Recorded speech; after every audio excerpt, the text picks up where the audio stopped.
Ladies and gentlemen, good day and welcome to the Suprajit Engineering Q3 FY'24 earnings conference call hosted by Anand Rathi Shares and Stock Brokers. As a reminder, all participant lines will be in the listen-only mode and there will be an opportunity for you to ask questions after the presentation concludes. Should you need assistance during the conference call, please signal an operator by pressing star, then 0 on your touch-tone phone. Please note that this conference is being recorded. I now hand the conference over to Mr. Mumuksh Mandlesha from Anand Rathi Shares and Stock Brokers. Thank you and over to you, sir. Thanks, Muskan. On behalf of Anand Rathi Shares and Stock Brokers, I welcome you all to the Suprajit Engineering Q3 FY'24 conference call. I thank the management for taking time out for this call. From the management side, we have Mr. Ajit Kumar Rai, the founder and chairman, Mr. N.S. Mohan, MD and Group CEO, Mr. Akhilesh Rai, Director and Chief Strategy Officer, and Mr. Medappa Gowda, J, CFO and Company Secretary.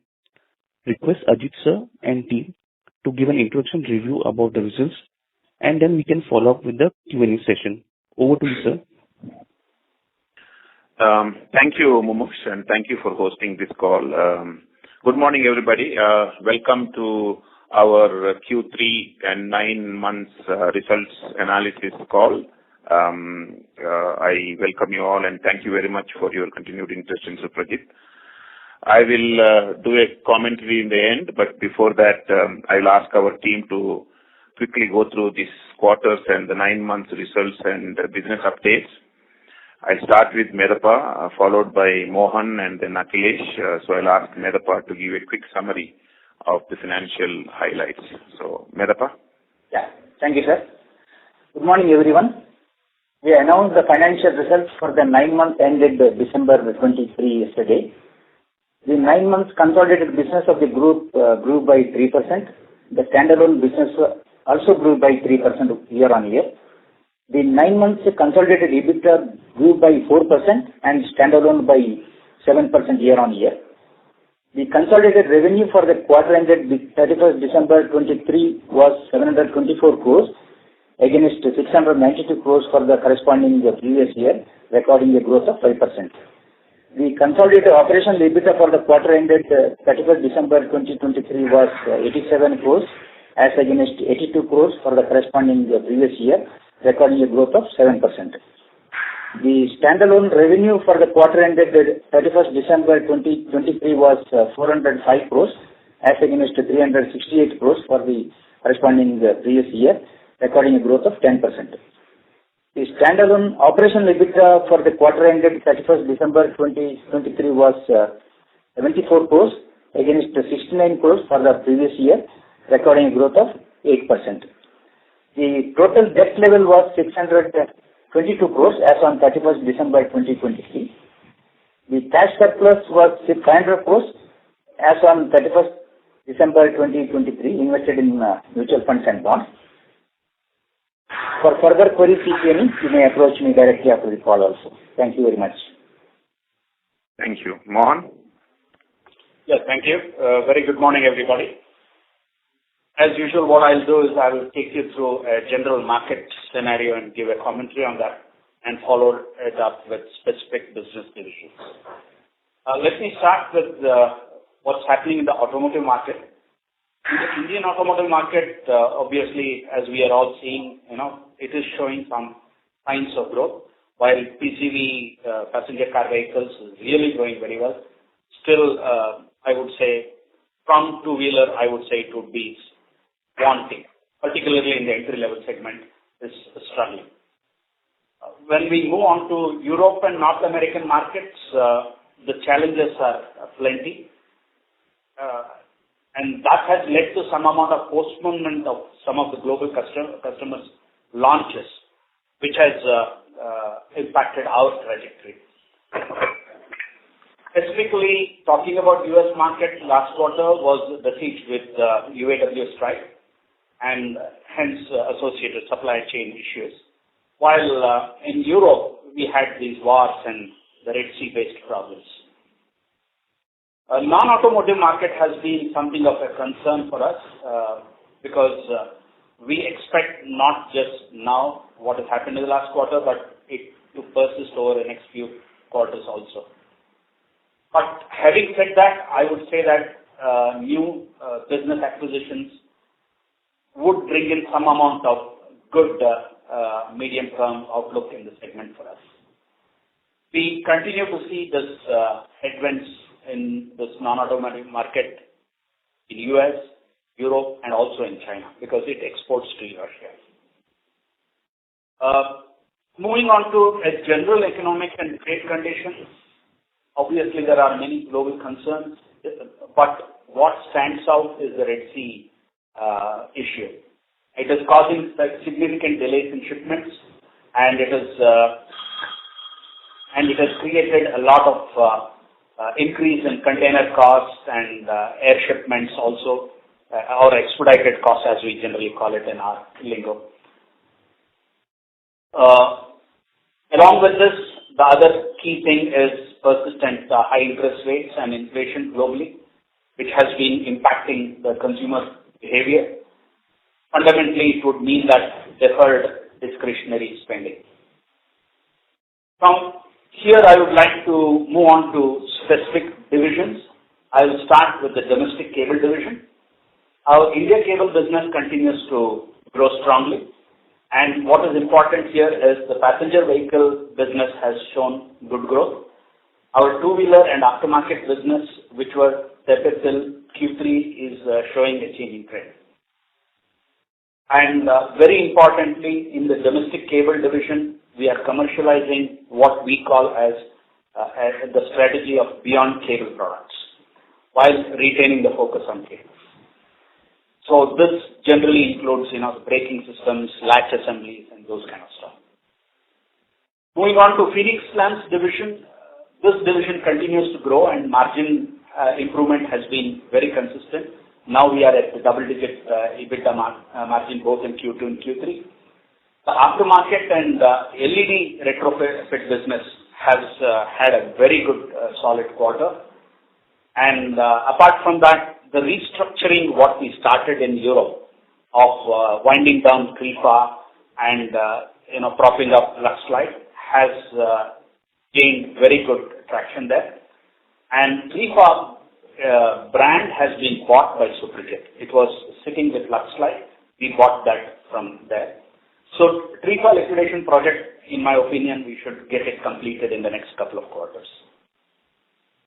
Moving on to the Suprajit Controls division, which is all our overseas division. The operational revenue remained flat in these 9 months, primarily because of the headwinds that I talked about.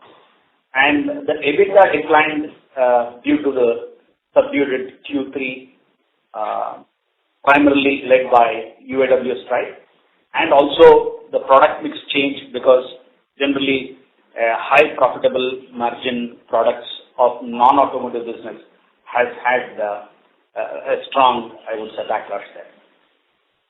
In terms of long-term restructuring projects to get to the what we call it a double-digit margin, we are moving ahead because they are all very operational and we are very glad it has moved in the right direction.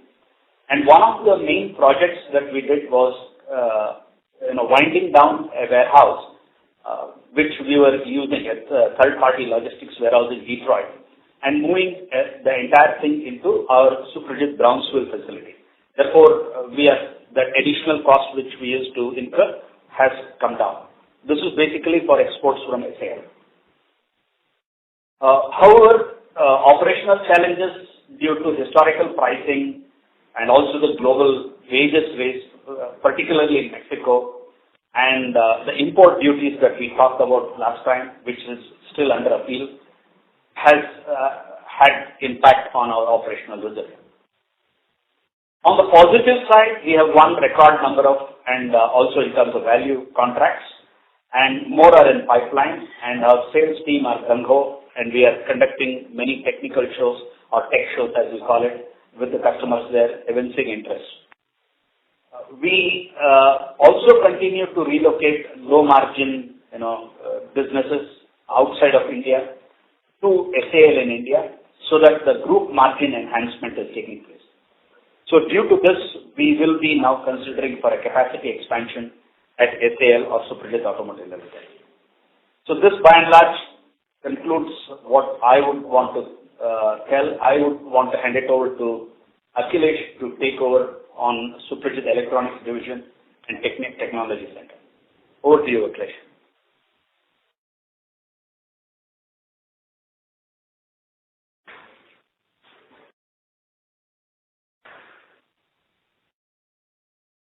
Akhilesh, you're there? Sorry, can you hear me? Yes. Okay. Thank you. Good morning, everyone. Suprajit Electronics Division continues to make solid progress with excellent growth and margin improvements as well. It continues to, with the excellent ramp-up of deliveries of actuators, digital clusters, and throttle position controls to both the EV and ICE two-wheelers and three-wheeler customers. The new business wins on top of this also are looking robust. So I think it is in line with our guidance in the past that this division will be a strong growth driver going forward. On the Suprajit Technology Center, STC has helped Suprajit win multiple braking contracts at both an Indian and a Japanese two-wheeler OEM and one of the marquee EV OEMs, and these will all be productionized in 2024-2025.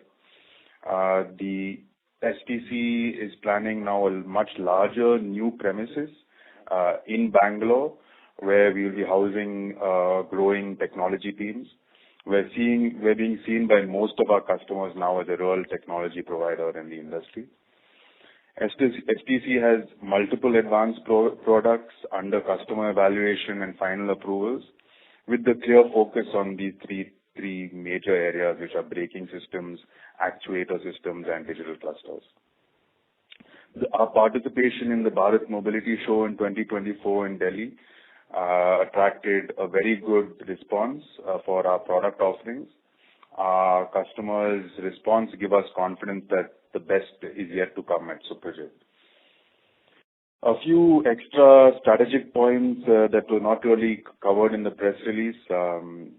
Considering the kind of growth globally and within India and the technology growth at Suprajit, we have set up a task force which is really focusing on employee development, succession planning, to ensure that we have a team that is ready to take up technological and geographical challenges that Suprajit will have to overcome in the following years.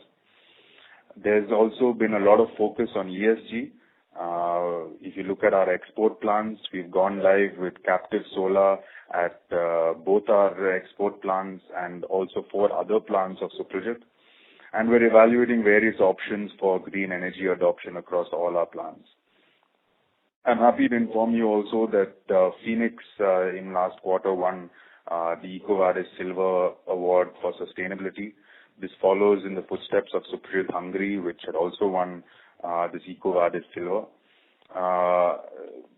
This puts us in the top 25% of sustainable plants globally under the EcoVadis umbrella. Lastly, considering the strong traction, as Mohan mentioned as well, and as I've mentioned on electronics and braking products, we are looking at various land acquisition possibilities to expand. We have made one acquisition of land in Q3, and we continue to look for places to expand our operations. With that, I'll hand it back to Chairman. Thank you. Yeah. Thank you, Medappa, Mohan, and Akhilesh. I'll just give you a quick sum up. I think in general terms, Q4 seems to have taken up pretty well. I think we had a fairly good month so far. As you have heard, the DCD, PLD, and electronics division is on strong wicket. Controls divisions will have, few more challenging quarters. But what is interesting is operationally, it is now on a very stable wicket. Margin pressures are to some extent because of the historic issues, the duties and wages, etc. But operationally, I think we are stabilized. And then now with the restructuring is on the way, some of which has been done and quite a few to come, I think things will start turning better at the controls division. As been said earlier, I think what's really heartening is the new business wins in this, despite the tough global business environment. Our teams in multiple locations are winning multiple contracts. I mean, we talked about a single contract of 5 million, or a 30 million lifetime, with a marquee tier 1 US customer, which in turn is getting supplied to the world's probably the largest Japanese automaker. So I think where we hardly had any presence, for example, but now this is really breaking into a Japanese stronghold, which means that we are taking on the main competitor as well in this process. So that's a very good development. And again, I think the developments both at STC and SCT, as said earlier, is clearly showing that Suprajit is solidly moving and transforming itself beyond cables, with the continued focus on cables, of course. So these are all the good things that are happening, and I see that Q4 would be a fairly decent quarter as we see it so far in the last 45 days. And with that, I will hand it back to the moderator and look forward to your questions and comments to answer. So thank you very much, and back to the operator. Thank you very much. We will now begin the question and answer session. Anyone who wishes to ask question may press star and 1 on the touchtone telephone. If you wish to remove yourself from question queue, you may press star and 2. Participants are requested to use handsets while asking the question. Ladies and gentlemen, we'll wait for the moment while the question queue assembles. And the first question is from the line of Ashin Modi from Equirus. Please go ahead. Yeah, hi. Thanks for the opportunity and congratulations on a great set of numbers. So my first question is regarding, the Suprajit cable division. So despite, facing major issues like Red Sea crisis, UAW, and also one-time impacts on the China relocation, our revenue has not declined much. So is it majorly because of new order addition, and what sort of a growth do we see in this business once things starts to normalize? Okay. I think the order wins have been significant. They will start going in. Some of them already have started going in. That's why, we still are not, having any, negative growth. In fact, we for the 9 months, we do have a decent number. So that's largely because you must understand there is our controls division has got non-automotive business, which had a negative growth, I think, something like 15 or 18%. However, the division by itself has grown a little bit in the quarter or generally stable. That means the automotive business has, sort of covered it up. So that's what is happening. So that is the kind of growth that we are achieving. And I think we feel that the bottom has been hit in the non-automotive side of the business, maybe one more quarter or so to go. But when that changes, there also we are winning for new contracts. In fact, we comfortably see a double-digit business growth in the controls division going forward, but despite global markets being probably at flat rates. And sir, my second question was on margins in the Suprajit cable division. So this quarter we saw sequentially a decent jump. What was the reason behind it? Was it majorly because of, change in business mix or some one-time cost going away? Sorry, I didn't get the question. For which division you are talking? Suprajit cable division, sequentially there was a decent improvement in margin. Was it change in business mix or some one-time cost going away? No, so controls, you mean domestic cable division? So Suprajit cable, the global cable division. He means control division. Sorry. Yes. Sequentially there was a decent improvement in margin. So could you tell us the reason behind that? No, the point is that as you must understand that, operationally we are doing very well and a lot of restructuring also has happened, for example, moving the warehouses into a single place, moving some business out of Hungary. We are working on multiple other projects. So all that is slowly and steadily, despite whatever the market condition, they are adding to our overall improvement. So I think that's what you are seeing. And if you see in this business, on a blended basis, this should be a 9 to 10% margin business at earlier levels. So when do we see improvement to those levels? And do we see structurally, now with the big order win from India, exports out of India, do we see structurally decent margins improvement in the global cable division in the longer term? Yes, of course. I mean, as Mohan said, the target for all of us at the management and at the various teams at various places is to reach the double-digit margins in the controls division. And I think, of course, there's some more work to be done, some more restructuring to be done. But, you must realize that one is some of the historic issues that is plaguing us, but slowly and steadily they will go away. The new contracts that we have won is coming at a much more decent margins, whereas the older ones which are sitting with bad prices will at some point will stop dropping off from the table. That's how the automotive industry works. So as and when that happens, and as and when we continue to do some of those restructuring, moving businesses to get better margins, and bringing in the newer and newer customer businesses, it is a journey. It's difficult to say from which quarter we'll do, but I personally feel that we are at the bottom of the barrel, maybe one more quarter here and there. Then I think you'll see a steady improvement. But the target is certainly a double-digit margin, which we are quite confident we'll see it in the medium term. And so my last question is regarding the Suprajit Electronics division. So we had earlier highlighted a order book of 150 crore per annum, and we've already reached a 20 crore per quarter sort of a run rate. So could you please give us more color on, what is the order book right now, and how do you see ramp up in that business going forward? I wouldn't say much about the order book, but on a little more color, Mohan, will you take that question as to what's all happening, maybe? Sure. Let me break it into a couple of, big product groups. One product group is the digital clusters or the electronic clusters. On this, while we already have got a good business running, and we are almost running our SMT lines at around 54% capacity utilization, I expect that this to go very quickly move up, because we are on the verge of winning one more major model with an existing customer, and this would be in the EV segment, and that's going to be a high volume high runner, as we call it. Therefore, very quickly, I think we should be reaching our capacity utilization somewhere around close to 70, 75%, 80%, which would mean that we would prefer to go in for additional investment on another SMT line, so that we de-risk the business at the same time, add capacity so that we become more hungry for more business.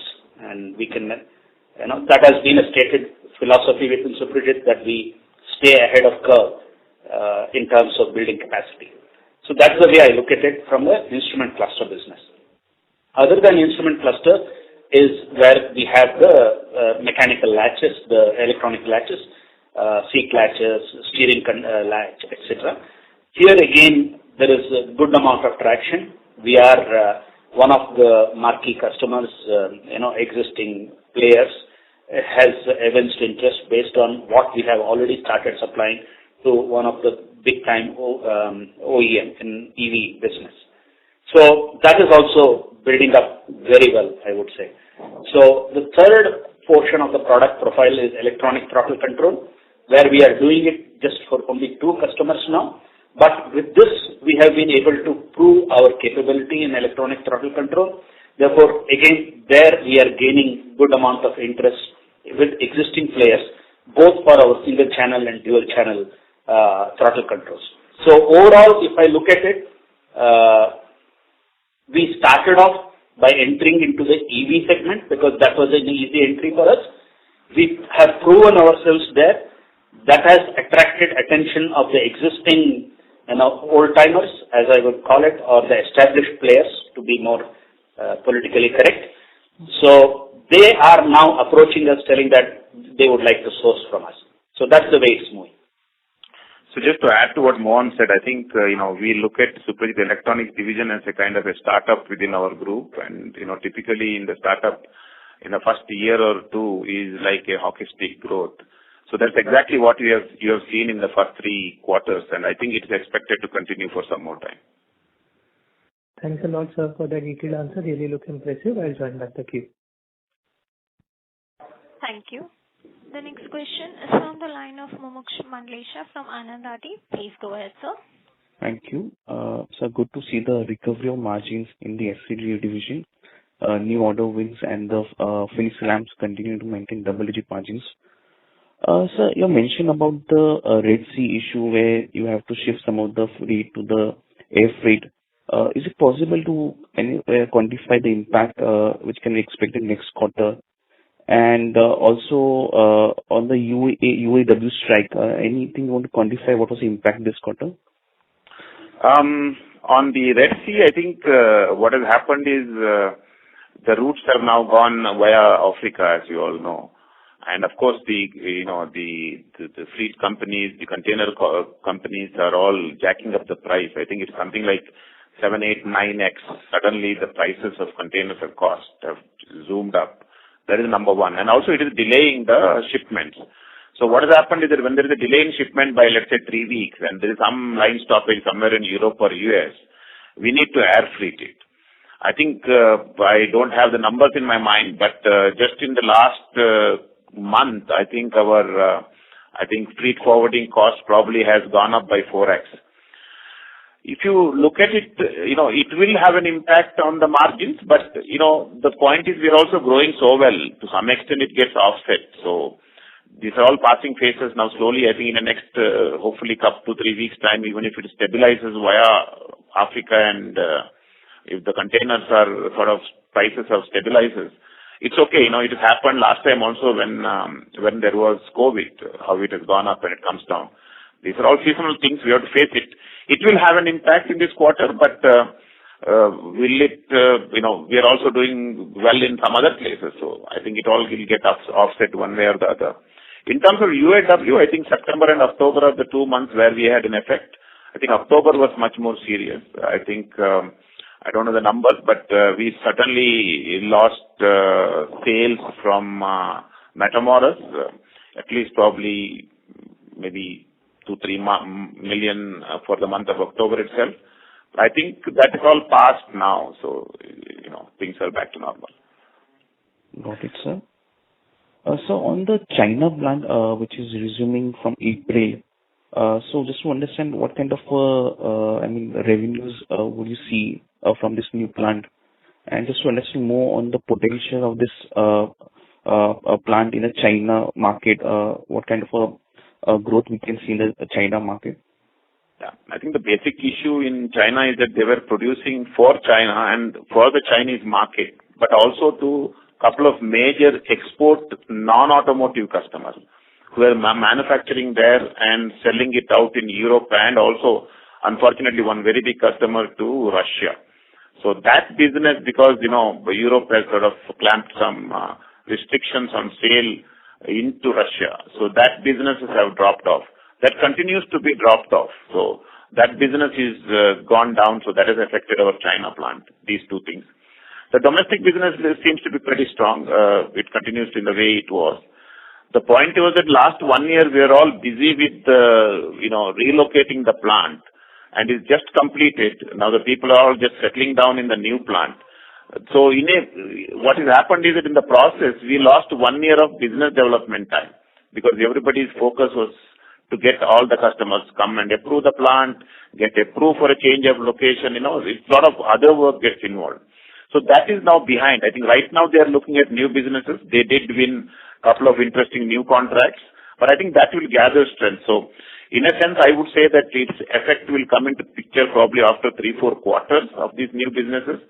So 1 or 2 quarters, there will be still some amount of challenge at China. But I think the way we see it and with the news, some of these new contracts are being worked on. After that, I think it should be much better. So at the moment, I think the strike rate is pretty low, about 1 million plus, million and a quarter per month, I think is the current strike rate at that place. Got it, sir. So in standalone business, we have seen a decent growth of 10% in Q3 quarter after a decline in last few quarters. So can you share more on the segmental level, at the OEM level, aftermarket level, what kind of growth we are seeing? I think the aftermarket for the first 9 months and including the last quarter also has been fairly tepid. I think Indian aftermarket in this business has been little slow. It has come back quite well in January actually, but that has been slow, and I think probably it didn't grow in the first 9 months. That has been sort of, two-wheeler, although entry levels have had bad time, the other segments have done pretty well. So that's why what you're seeing, the 10%. And I think there is a reasonable, festival sales also. So there is a change of product mix happening in the two-wheeler segment per se, where the move is towards the mid and higher end segments. So we have also had good presence in the entry level. That is where some effect has been in the past. Now I think it is also stabilized. That's why you are seeing a decent growth in the Q3. I think that is getting actually a very good momentum in Q4 as I speak. So January sales have been very good. Got it. And just continue aftermarket. Any reason why it's a soft? I mean, last few years aftermarket has grown very well. Any reason for slowness this year, sir? In all these businesses, it's to some extent a little bit of cyclicity there. There has been 2-3 years of great growth, and this I would say is a year of consolidation.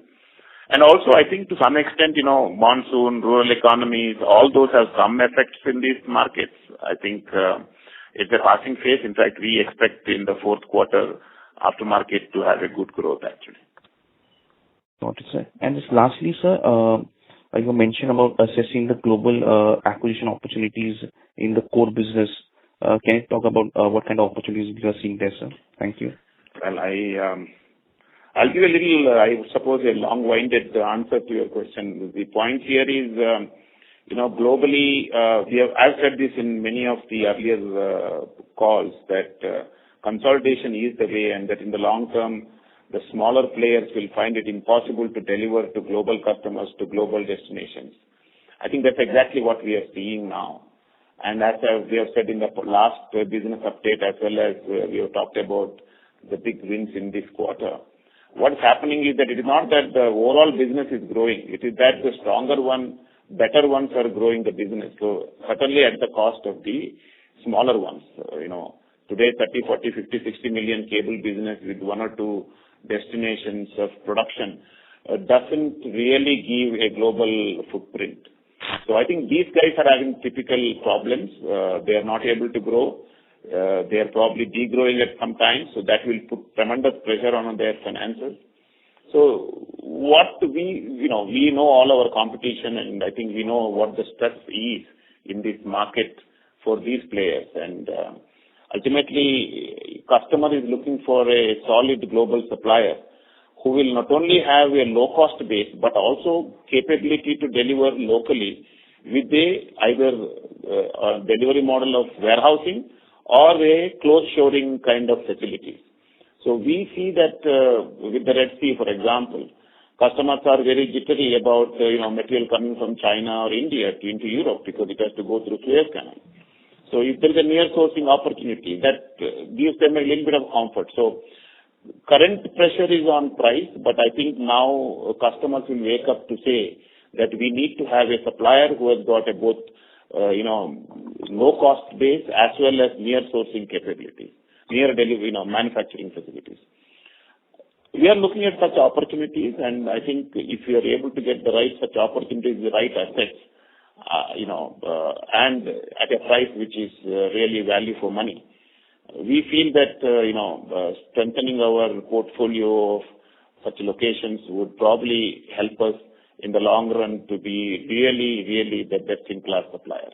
So that is a basic thought process, and I think that's why that statement has been made. Thank you so much, sir. Thank you. Ladies and gentlemen, in order to ensure that management is able to address questions from all the participants in the conference, please limit your question to 2 questions per participant. Should you have a follow-up question, please join the queue. And the next question is from the line of Pritesh Chheda from Lucky Investment. Please go ahead. Yes, sir. My question is on the Suprajit control side, which is the international piece.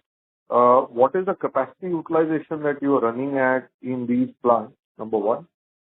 And how much portion of the business is what you're looking at offshoring, and at what extra GM over the next, whatever, 4 quarters, 8 quarters, or 12 quarters, based on whatever plans you have, so that we get a better understanding on the margin trajectory.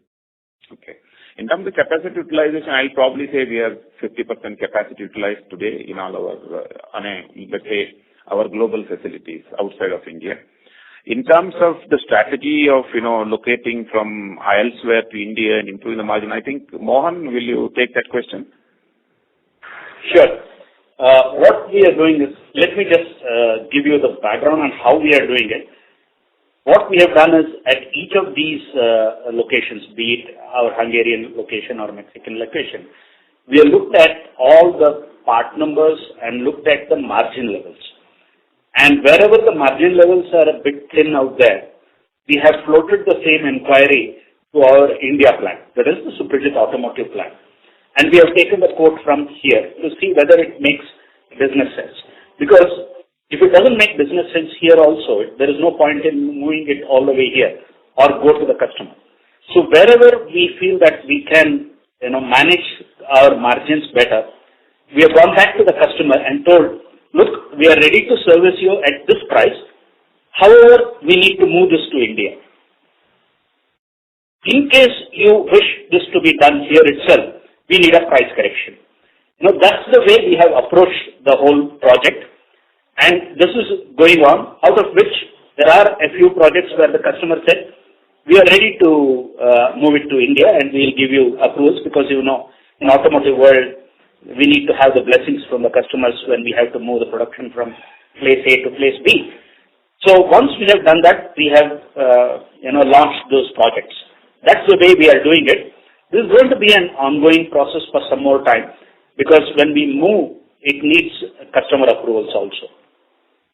What I would like to also add to this is that, the underlying philosophy is simple. By moving a business, does the margin for the group improve overall? If it does, it makes sense. Otherwise, we don't, or go back to the customer. So asking what portion of the business will be offshore? Okay. I think that's a difficult question to answer at this moment. We are currently did one major transition from Hungary to India. We are working on at least another half a dozen projects. It is under assessment and evaluation.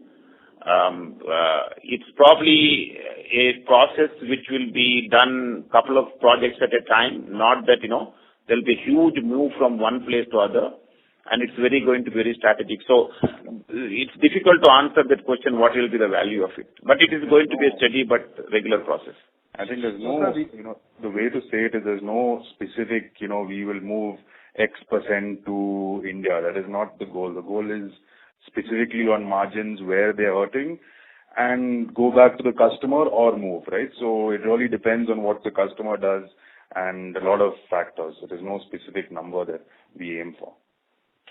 So, sir, then based on this offshoring plus new wins and your capacity utilization at 50% today, a combination of these two, will we see the capacity utilization in your international operations moving to 75-80% over the next 8-12 quarters? Because if it doesn't happen, then, if you offshore, then you will have a lower utilization there, which will still keep the margin under check. So if you could, help us. I get your point. I think very valid point. I think what you must understand, if you have sort of looked at our last quarter's business report, as where we have given the kind of business wins, as well as what, we didn't give the whole picture, but we just gave one business order that we have won.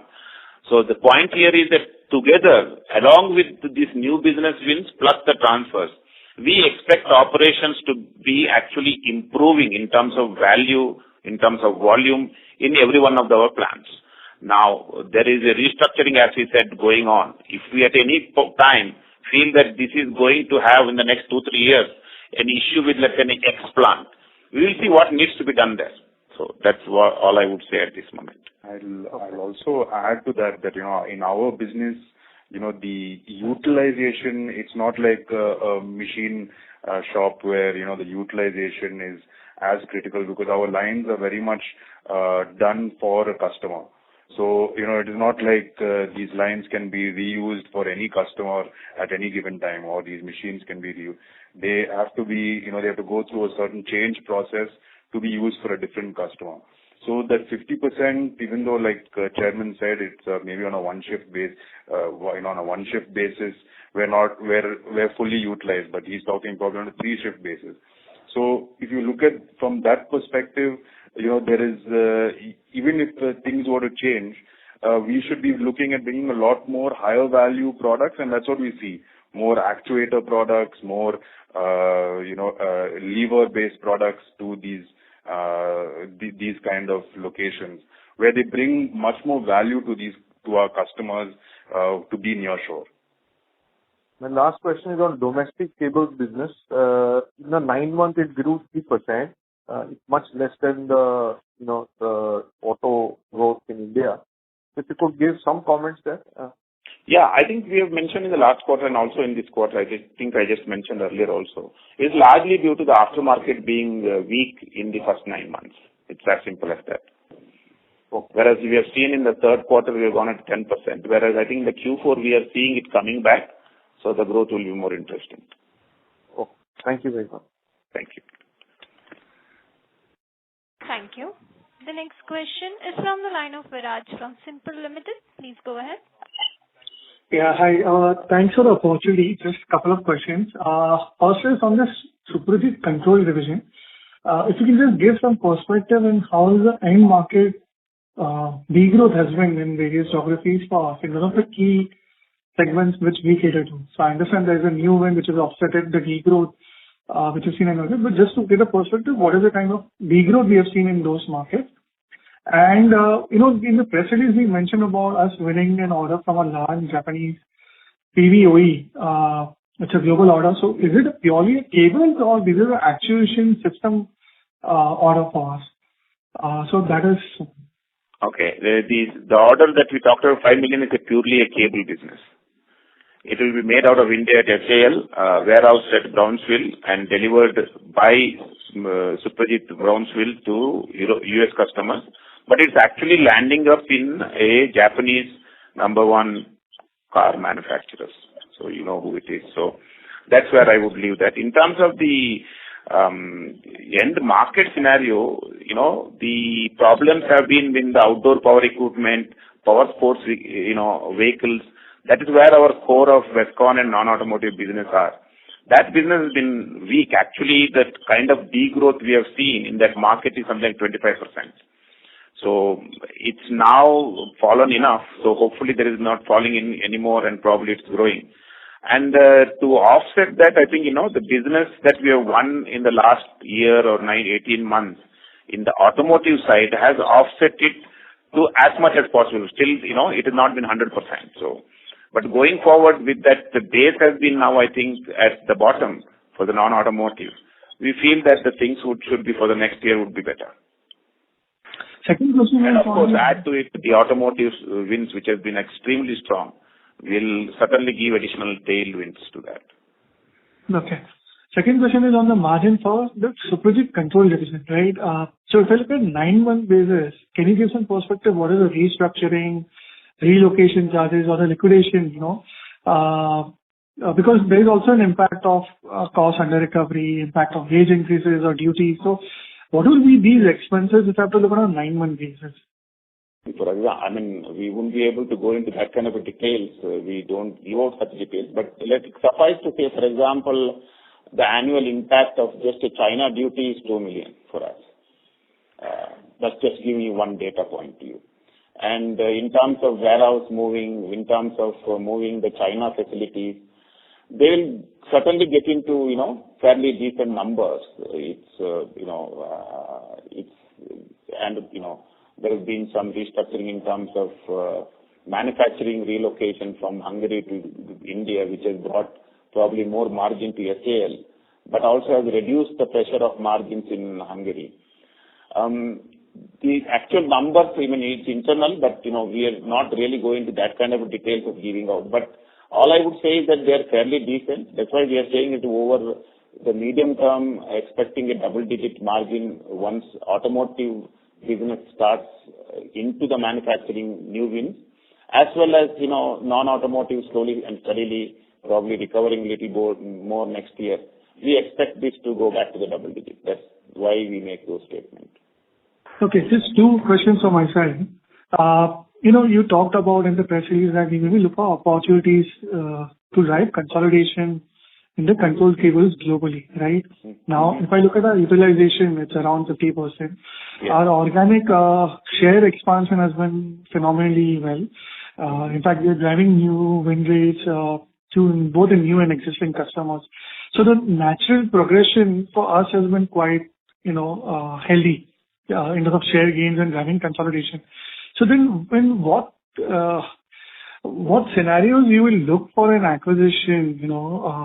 Because from a footprint point of view, technology point of view, segment coverage point of view, seem to be, ticking all the boxes. So why would then we be looking at inorganic opportunities in this space? If at all we are looking, correct me on my understanding.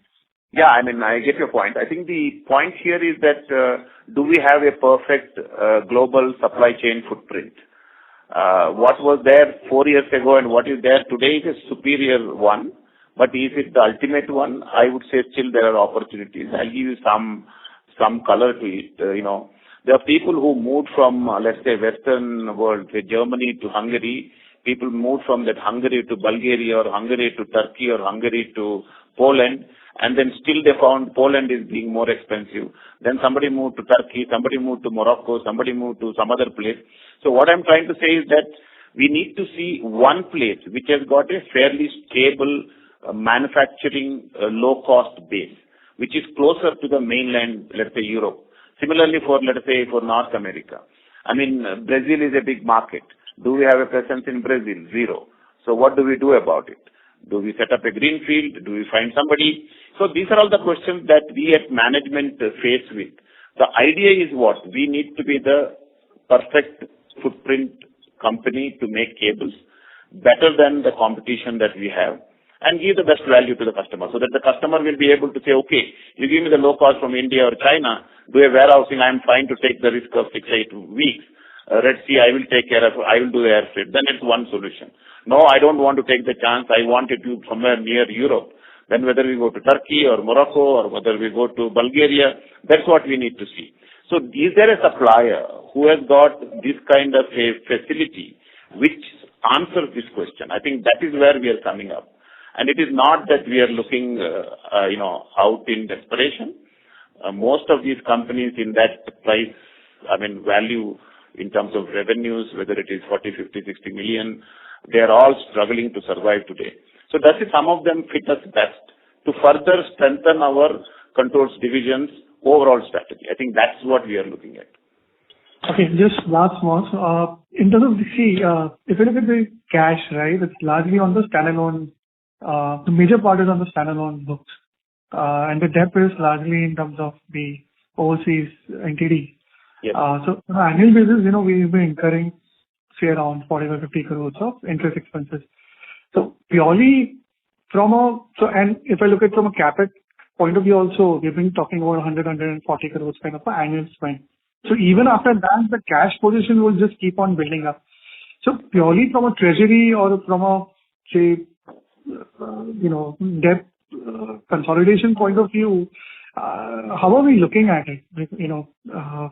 Is there any thoughts in terms of further winding down the debt? Given the cash would always keep on building up further, despite the capex plans we have.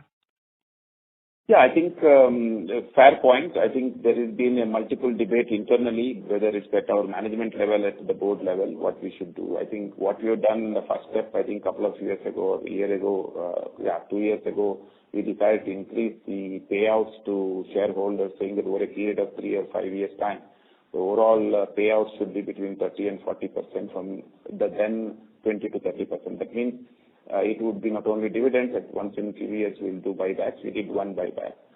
The board will look at an appropriate time to do what is necessary to have that, 30 to 40% distribution. So that's one way of doing it. Secondly, I think historically we always have had a cash pile. If you look at our cash pile as a percentage of our sales, I don't think it has changed over the years. It remains same. Since our business has grown, our cash pile also has grown. The point about, what do you do with the cash, whether you want to wind down some debt, I think our historic philosophy has been that we will, if you do, it's all been an acquisition debt basically, that we will do a 50-50. If it's a 100 crore acquisition, we will put our 50 crores and we'll take 50 crore debt. I mean, we continued with that philosophy and that's why the debt is. Can we retire the debt? Answer is yes. Will we have more opportunities going forward? The answer is also yes. I just mentioned, you just asked a question and I answered it. And secondly, also, I think going forward within Suprajit, there will be more requirement of funds. We just made one acquisition of land parcel. We are looking at other ones. We are already talking about Suprajit Automotive having to expand its capacity because of the kind of orders we are looking at it. Mohan just mentioned about FCD starting to utilize its capacity more. We are looking at bringing in maybe new divisions within Suprajit to capitalize on what SCC is doing wonderfully well in terms of product development. So all of them will require cash. So around a core business of cables in India, you are right, the cash requirement may be less. But I think it is important to inform all of you that the color of Suprajit will change in the next 5 years from a pure play cable player to a core cable player plus a significant other product player. I think that also would require cash. So we are being prudent in that way and conservatively continuing the current strategy. Okay, I can ask you one last query. On the LED retrofit, if you can just talk about how big that segment is now. Because we've been talking about a significant success and scale up happening there. So while all the discussions on STC and SCL and all, but I think this is also an initiative which seems picking up for us now, so. I'll ask Mohan to give a color on our LED plans and what we are doing. Sir, I didn't get the question. Can you repeat that? He's talking about what is the scale right now on retrofit and the LED business under Phoenix? Oh, okay. LED business in Phoenix, is it? Yes. Yeah, what is the scale right now? Okay. See, we embarked upon this because there was a lot of Chinese imports coming in, and one, they were expensive, two, the quality levels were bad. So we said, we owe something to the market here, and it also meant a business opportunity for us. So instead of resorting to what everybody does, import and sell, we decided to invest into it. We started putting our own power circuits, and not only that, we started doing our own power circuits at our own SMP line and get only the LED chips and ensure that the geometry is contained and proper. Therefore, technically, it is a strong product. So very quickly, the customers have realized it and they have started taking it. And we are not very cheap in the market, but we are known for the quality that we are putting out in the marketplace. Therefore, we have got some good, I would say, movement by the dealers.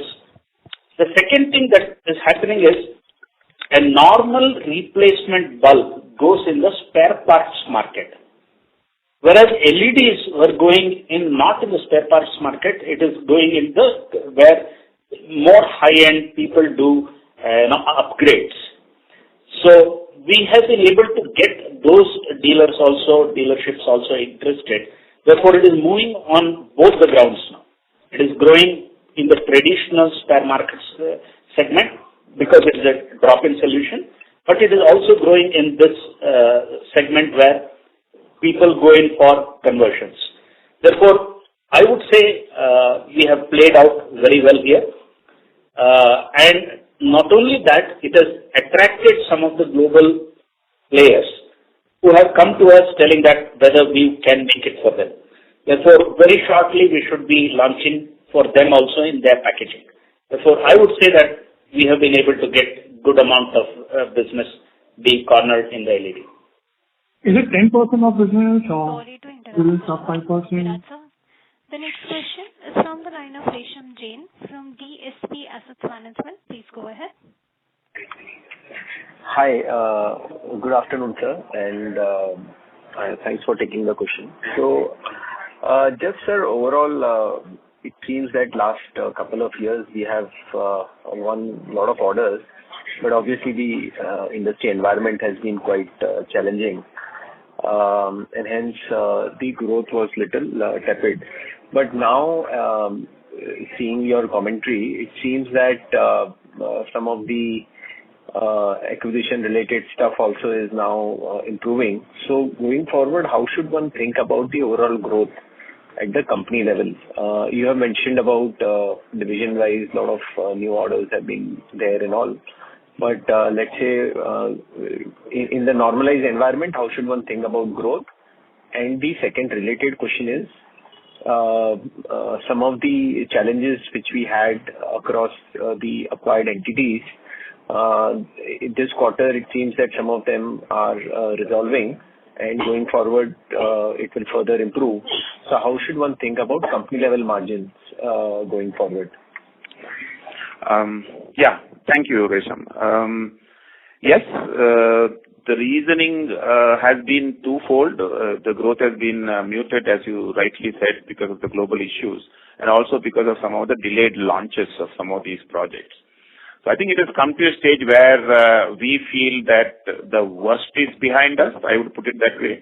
In terms of growth, I see, at least so far in this quarter, things seem to have been stabilizing.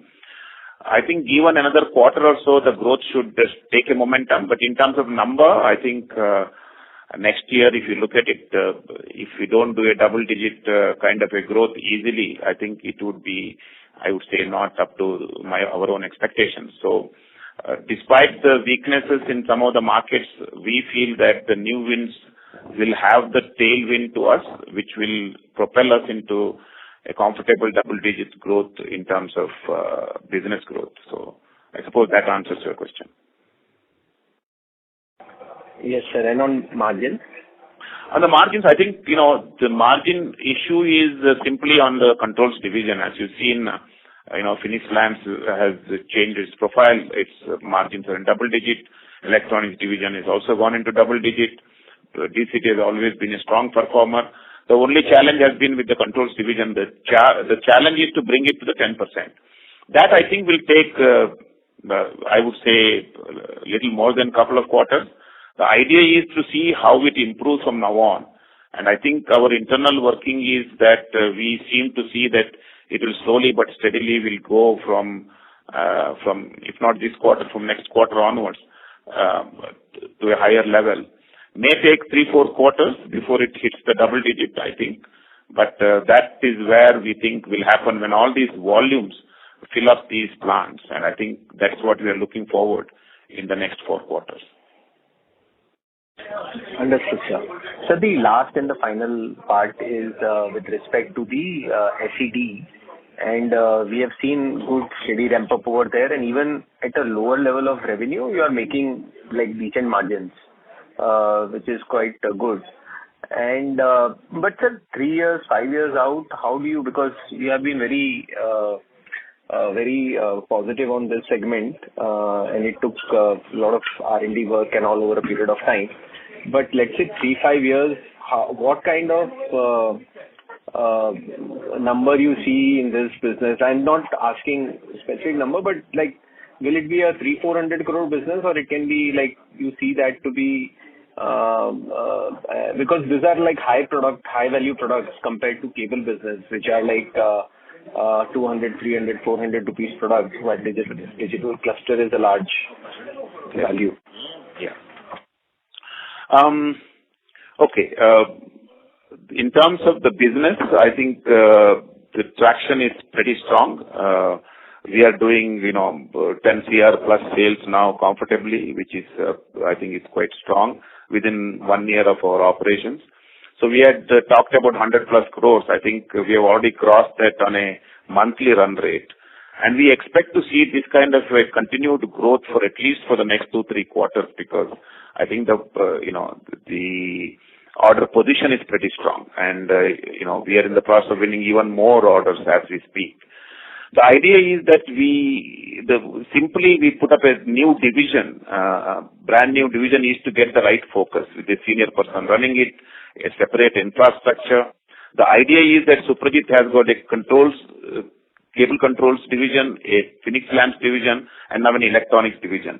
Obviously, a company of our size, without having a vision of a size, let us say, of 500 crores for a division at a reasonable time period, I don't think it is something that we would be happy to do it. So that is the kind of, vision the division has easily.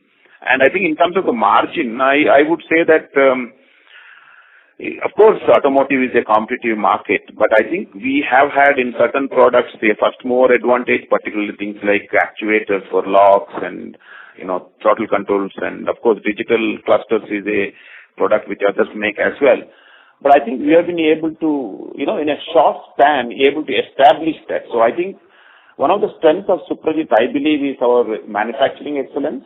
I think that is shown in the electronics division in a short span to get into double digits. So our aspiration for our India business are always, what it is. You've seen it in DCD, or you've seen it in SAL, or you've seen it in Phoenix Lamps. So I think getting those kind of margins on a sustained basis, it should not be a problem for us, I think. I'd also just add, in terms of going forward, Suprajit has been focusing, of course, on growing this global control cable business. Each of these control cables, like you said, a 100 rupee control cable can be replaced by a actuator, and that actuator we have also developed that expertise in-house, and like you said, 400, 100 rupee cable can become a 400 rupee actuator, or even more than that. So if you look at the global division, the kind of growth path that it has is that any control cable can be replaced by an actuator of some sort, which Suprajit will be one of the key global India-based providers of these kind of actuators, because there's nobody else who has this global footprint and based out of India. And I think that gives us a very big advantage where you can tell, at least, we're talking about on these products, at least 3, 4, 5x the current buying price. So you can see, even with the current products we have a great future growth path within the divisions. Okay, great. Thank you so much, and all the best. Thank you. Thank you. Ladies and gentlemen, in order to ensure that management is able to address questions from all the participants in the conference, please limit your question to one question per participant. Should you have a follow-up question, we request you to rejoin the queue. By the way, I think it's past 12, so we will take probably maybe at best 2 more questions, please. Okay. From 2 more participants. Thank you. Okay, sir. The next question is from the line of Abhishek Jain from Dolat Capital. Please go ahead. Thanks for the opportunity. Sir, in the Suprajit control division, how is the 9-month revenue mix for the LCDs, Westcon, and the European cable division? I think if you can come offline with Medappa, I think you'll be able to provide. I don't have it immediately with me. Okay, sir. And my last question on the how do you see the growth in automotive versus non-automotive in FY'25, and what would be the margin of each division? For the controls division? No, sir. I'm talking about the automotive versus non-automotive growth, revenue growth in FY'25. Yeah, for the international market you are talking about, I think. Yeah, automotive versus non-automotive, I'm asking. Yeah, I think non-automotive, as I said, as in some of our customers had a 25 to 30% degrowth in this year. So from there, I think it will grow.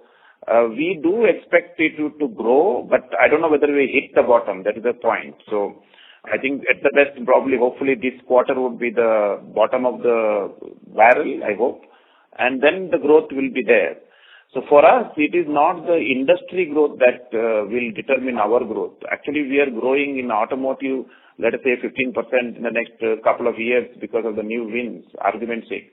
Industry is growing at 2%, 3% globally, if at all. So we are ahead of the market because we are getting somebody else's market. So the global automotive market growth has got no relevance to us, actually. So it's the same thing for non-automotive also. We are winning now contract that will go into production in the next year. So our growth would be certainly ahead of the industry So the industry growth is not really a benchmark for us, actually. Any specific number for FY'25? Sorry? Any specific number for FY'25? Definitely, our growth would be very good double-digit in automotive, whereas in non-automotive, we are still not able to assess simply because we don't know where it is now and whether it is stabilizing at the current position. So probably next quarter, we'll have a better answer for the non-automotive. Automotive, we are quite comfortable at a comfortable double-digit growth next year and the year after next. Thank you, sir. That's all from my side. Thank you. Thank you. And the next question is from the line of Harsh from Marculus. Please go ahead. Yeah, hello, sir. Just one question from my side. When we look at the domestic cable division and deduct the two-wheeler revenue out of that, the massive almost 30% decline. This seems to be the number for the India aftermarket business. So just my question was like, what has happened to this business actually? Because I thought that this business should actually do well after we integrating all the three facilities to another plant and that plant being seen by another plant altogether.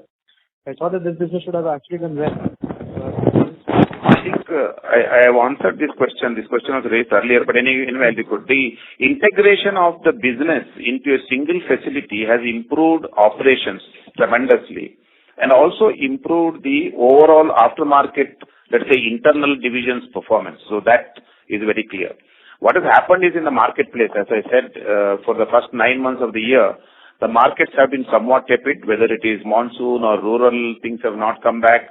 There are multiple probably reasons for that, which we are seeing a change of trend in this quarter. For example, last quarter we are seeing right now in the last 45 days, very strong offtake of the aftermarket. So it's it's the usual, we had a 3-4 years of solid run in aftermarket. So it had a kind of I would say, stabilization in the last 9 months. But I think again, it is picking up actually. Yes, you are right. The delta is because of that, mostly. The 30% decline is not... It is not 30% decline. I don't know how you calculate it. You can have a conversation with Medappa offline. There has been a marginal decline, yes, but it is not 30%. You must also understand the product mix of the main customers also. So it's much larger than that, I think. Okay. This helps. Thank you. Thank you. Ladies and gentlemen, due to time constraint, we will take this as a last question. I now hand the conference over to Mr. Ajit Kumar Rai for closing comments. Thank you very much, all of you. I appreciate your interest in Suprajit, and I hope we have answered your questions. If there's any further questions, please do contact Medappa, and we'll be happy to provide more information. So thank you very much, and thank you, Anand Rathi, all and your team for hosting this call. Thank you, and have a good day, everybody. Thank you. On behalf of Anand Rathi Shares and Stock Brokers, that concludes this conference. Thank you for joining us, and you may now disconnect your line.